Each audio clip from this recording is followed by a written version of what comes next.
جب بھی کہیں جو ہے نا کسی کی بازیوں کی بات ہوتی ہے نا، اسپیشلی جو زندگی کی بازی ہیں، تو آپ کبھی کسی سیانے اور سمجھدار بندے کے پاس بیٹھیں گے نا، جو اس طرح کا انسان ہوگا کہ جو زندگی کو بڑی قریب سے جانتا ہوگا، تو وہ ہمیشہ جو ہے نا اس کی جو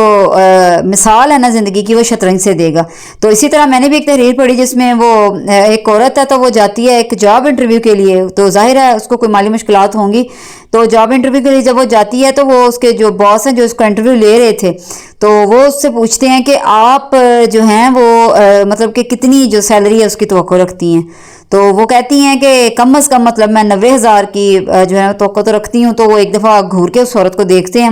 کہ ایک تو یہ 90,000 مانگ رہی ہیں اسٹارٹنگ سیلری، اور دوسرا اتنے اعتماد کے ساتھ، تو اس کے جو ہے نا اعتماد سے پھر اس کو خاصی جو ہے وہ دلچسپی ہونے لگ جاتی کہ میں ذرا سے ایک دو سوال اور پوچھوں۔ تو وہ اس سے کہتا ہے کہ آپ کو کھیلوں سے رغبت ہے؟ تو وہ کہتی ہاں جی بالکل۔ تو کہتا ہے کس کھیل سے آپ کو ذرا دلچسپی ہے؟ تو وہ اس کو بتاتی ہے کہ جی میں شطرنج جو ہے نا وہ کھیلتی ہوں۔ تو اس کو لگا کہ شاید اس نے ہوا میں بات اڑائی ہے نا، تو اس نے کہا چلیں پھر شطرنج کے حوالے سے بات کر لیتے ہیں۔ تو شطرنج میں کون سی جو گوٹی ہے وہ آپ کو زیادہ پسند ہے، یا یوں کہہ لیں کہ مطلب کس گوٹی سے آپ سب سے زیادہ متاثر ہیں؟ تو خاتون جو تھی اس نے مسکرا کے جواب دیا کہ مجھے وزیر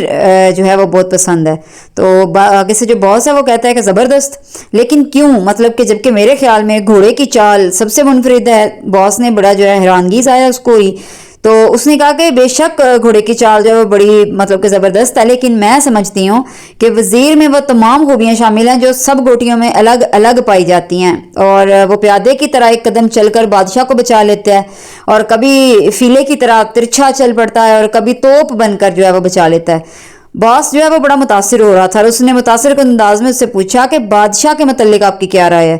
تو اس نے کہا کہ سر بادشاہ کو تو میں سب سے زیادہ کمزور سمجھتی ہوں۔ اس نے کہا کیوں؟ وہ کہتی ہے کہ خود کو بچانے میں صرف ایک قدم ہی چل سکتا ہے، جبکہ وزیر جو ہے وہ اسے چاروں طرف سے بچاتا ہے۔ تو خاتون کا جواب جو تھا وہ اور زیادہ اس کے لیے جو امپریسو تھا، بہت امپریس ہوا۔ اس نے کہا اچھا ٹھیک ہے، چلیں یہ بتائیں کہ ان تمام گوٹیوں میں سے آپ خود کو کون سی گوٹی تصور کرتی ہیں؟ تو خاتون فوراً بولو ٹھیک ہے میں بادشاہ۔ لیکن وہ تو باس نے کہا کہ آپ کے مطابق تو وہ بڑا مجبور ہے، خود کو بچا ہی نہیں سکتا، وزیر اس کا مرہون منت ہے۔ تو جو ہے وہ بڑا حیران ہوا، تو اس نے کہا جی ہاں بالکل میرے مطابق یہی ہے کہ بادشاہ کمزور ہے، میں بادشاہ ہی ہوں، اور وزیر میرے شوہر ہیں جو میری حفاظت مجھ سے بڑھ کر کرتے ہیں۔ اور پھر اس نے کہا کہ مطلب کہ ویری نائس، اگر مطلب کہ باقاعدہ اس نے ہلکے ہاتھوں سے تالی بجائی کہ تم اس بات کا اعتراف کرتی ہو کہ تمہارا شوہر جو ہے وہ وزیر ہے اور تم بادشاہ ہو۔ تو اس نے کہا اچھا ایک آخری سوال کا مجھے جواب دے دیں کہ آپ یہ جاب پھر کیوں کرنا چاہتی ہیں؟ اگر آپ کو اپنے وزیر پہ اتنا بھروسہ ہے کہ آپ کمزور ہیں اور آپ کا وزیر آپ کو ہر جو ہے وہ حالات سے بچا لے گا۔ تو اس عورت کی آنکھوں میں جو ہے نا پھر آنسو آ گئے، اور اس نے اپنی بڑی جو ہے نا وہ مطلب لڑکھڑاتی ہوئی آواز میں بتایا کیونکہ میرا وزیر اب اس دنیا میں نہیں رہا۔ تو جب میں نے یہ تحریر پڑھی، یقین کریں میں خود ایک دفعہ جو ہے بڑی متاثر ہوئی کہ دیکھیں حقیقی معنوں میں یہ عورت ہے، یہ وہ عورت ہے جس کو اسلام نے کہا ہے کہ تم ایک مضبوط نسل کی مالک ہو، تم ایک مضبوط جو ہے گھرانہ تعمیر کر سکتی ہو، اور تم جو چاہے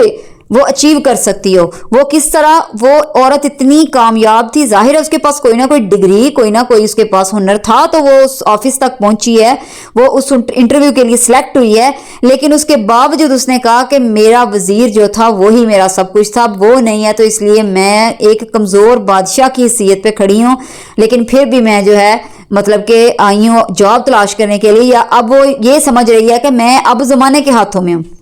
وہ جو محفوظ ہاتھ تھے جو ایک وزیر کے ہاتھ تھے وہ میرے سر پہ نہیں رہے۔ تو وہ عورت اس بات کو قبول کر رہی ہے۔ آپ خود غور کریں کہ یہ اصل عورت ہے، یہ اسلام کی وہ سپہ سالار عورت ہے جو واقعی ہی قومیں بنا دیتی ہے۔ آپ نے اکثر غور کیا ہوگا، بلکہ شاید آپ خود بھی میرے سے بہت سی خواتین اتفاق کریں گی کہ گھر میں جب شوہر جو آپ کو جیب خرچ دیتا ہے یا شوہر کی جیب کے پیسے لگ رہے ہوتے ہیں تو کتنی آپ ہر چیز پہ بچت کر رہی ہوتی ہیں، آپ بچا رہی ہوتی ہیں ادھر سے پیسے بچ جائیں، ادھر سے بچ جائیں، یہ بھی میں خود کر لوں گی، کیا سے پیسے خرچنے۔ لیکن جو ہی ہم اسی شوہر کے ساتھ کبھی باہر جائیں، گھر کا سودا سلف لینے یا ویسے کہ گھومنے پھرنے جائیں، تو کوئی بھی چیز کھانے والی ہو یا پھر کوئی چیز خریدنے والی ہو تو ہم کیسے اس کی طرف دیکھ رہے، تب ہمیں اس کی جیب کا خیال نہیں ہوتا،